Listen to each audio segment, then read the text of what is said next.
এক শহরে এক ব্রাহ্মণ বাস করতেন। তার একটি সন্তান ছিল।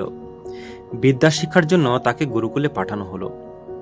কিছু বছর শিক্ষা সম্পূর্ণ করে সে বাড়ি ফিরে এলো। এসে তার পিতাকে বলল, পিতা, আমি সকল শাস্ত্র তথা বেদ, পুরাণ, ভাগবত, ন্যায়, স্মৃতি সব অধ্যয়ন করে এসেছি। কোনো কিছুই আর বাকি নেই। আপনি আমার পরীক্ষা করে দেখতে পারেন। তখন ব্রাহ্মণ বললেন, সে ঠিক আছে, তো ওসব নয়, পরে জিজ্ঞাসা করে দেখাবো। তুমি এত শিখে এসেছো যখন, তখন তোমার একটি প্রশ্ন করি। তার যদি উত্তর দিতে পারো তবে জানবো তোমার শিক্ষা সম্পূর্ণ হয়েছে। তখন ব্রাহ্মণ পুত্র বলল, বেশ, আপনি জিজ্ঞাসা করুন। তখন ব্রাহ্ম বললেন, আচ্ছা, পাপ কি তা জানো তো? জানলে আমাকে বলো। পুত্র বলল, হ্যাঁ জানি। তখন ব্রাহ্মণ বললেন, বলো তো পাপের বাপকে। পাপের বাপ? ছেলে এই কথা শুনে অনেক চিন্তায় পড়ে গেল, কিন্তু কিছুতেই কোনো উত্তর খুঁজে পেলেন না। তখন তার লোটা কম্বল নিয়ে সে বেরিয়ে পড়লেন আর পিতাকে বলে গেলেন, আমি যাচ্ছি এই প্রশ্নের উত্তর খুঁজতে। যতদিন না এর উত্তর পাই ততদিন আমি এই গৃহে ফিরব না। এই বলে ব্রাহ্মণপুত্র দেশ দেশান্তরে ঘুরে বেড়াতে লাগলো আর সকলকে জিজ্ঞাসা করতে লাগলো, পাপের বাপ কে? কিন্তু কারো কাছেই এর সদুত্তর পেল না। একদিন ঘুরতে ঘুরতে এক গ্রামে উপস্থিত হলো। দেখে সামনেই এক সুন্দর বাড়ি। সারা বাড়ি সুন্দর করে মাটি দিয়ে নিঙানো। সামনে তুলসী মঞ্চ। এদিকে ব্রাহ্মণপুত্রের খুব তেষ্টা পেয়েছে, তাই ওই বাড়ির দিকে এগিয়ে গেলেন। বাড়িতে প্রবেশ করতেই এক সুশীলা রমণী বেরিয়ে এসে বললেন, হে ঠাকুর, আমার গৃহে আপনার পদস্পর্শে ধন্য হলো। বলুন, আপনার কি সেবা করতে পারি? তখন ব্রাহ্মপুত্র বললেন, আমি খুব তৃষ্ণার্ত, আমায় একটু জল দিতে পারেন? রমণী বললেন, সে কি ঠাকুর, সামান্যই জল, সে আর দিতে পারবো না। দাঁড়ান, আমি এক্ষুনি এনে দিচ্ছি। বলে ভেতর থেকে পরিষ্কার নির্মল এক পাত্র ঠান্ডা জল এনে ব্রাহ্মণপুত্রকে দিল।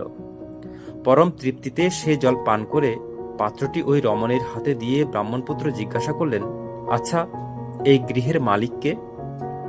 সে ব্রাহ্মণ বৈষ্ণবকে দেখছি না তো।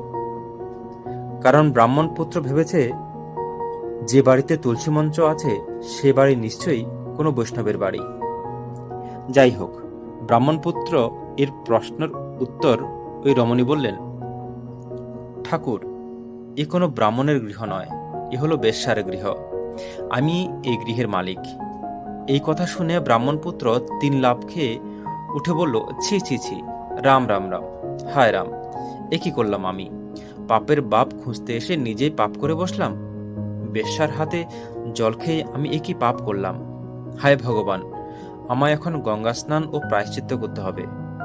ওরে ও হতভাগী কুলাটা, তোর এতটুকু বুক কাঁপল না আমাকে জল দিতে? আমি তোকে অভিশাপ দেব। সঙ্গে সঙ্গে রমণী বললেন, ঠাকুর, আমার একটি নিবেদন আছে। পাপ তো যা হবার হয়েছেই, বলে কি আমি আপনার ভোজনের ব্যবস্থা করি, আপনি দুটো খেয়ে যান। আপনি না হয় একটার বদলে 2টো ডুব দেবেন, গঙ্গায় আপনার পাপ ধুয়ে যাবে। আর আপনার ভোজন দক্ষিণা হিসাবে আমি আপনাকে 5টি স্বর্ণ মুদ্রা দেব। ব্রাহ্মণপুত্র মনে মনে ভাবলেন, তাই তো, পাপ যা হবার হয়েইছে, যদি ভোজন করে একেবারে প্রায়শ্চিত্ত করি ক্ষতি কি, উল্টে দক্ষিণাও মিলবে।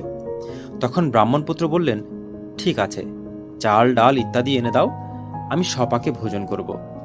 তখন আবার রমণী বললেন, ঠাকুর, একটা নিবেদন আছে। যদি আমি স্বহস্তে আপনাকে রান্না করে দিই, আপনি ভোজন করবেন।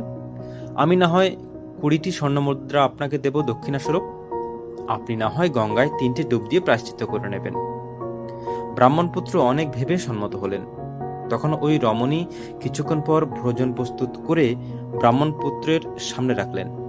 ব্রাহ্মণপুত্র আচমন করে খেতে যাবেন, অমনি ওই রমণী বলে উঠলেন, ঠাকুর, আমার একটি নিবেদন ছিল, আমার খুব স্বাদ, আমি আপনাকে নিজ হাতে খাইয়ে দিই।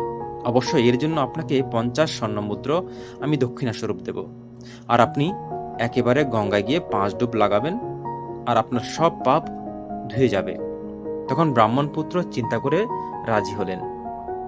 তখন ওই রমণী এসে নিচু হয়ে মুখে খাবার তুলে দেবার পরিবর্তে সজোরে এক চর মারলেন।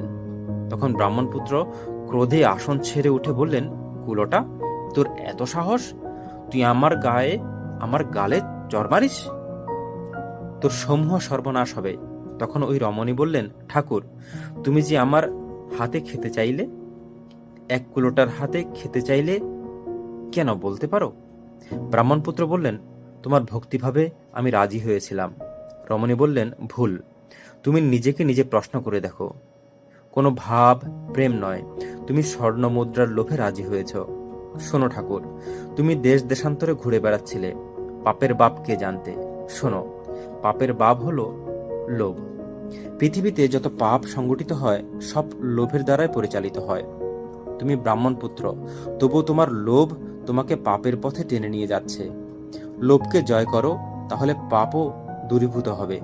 জেনে রাখবে, পাপের বাপ হলো লোভ। ব্রাহ্মণপুত্র অধোবদনে সব শুনে আস্তে আস্তে ওই গৃহ পরিত্যাগ করে নিজের গৃহের দিকে যাত্রা করলেন।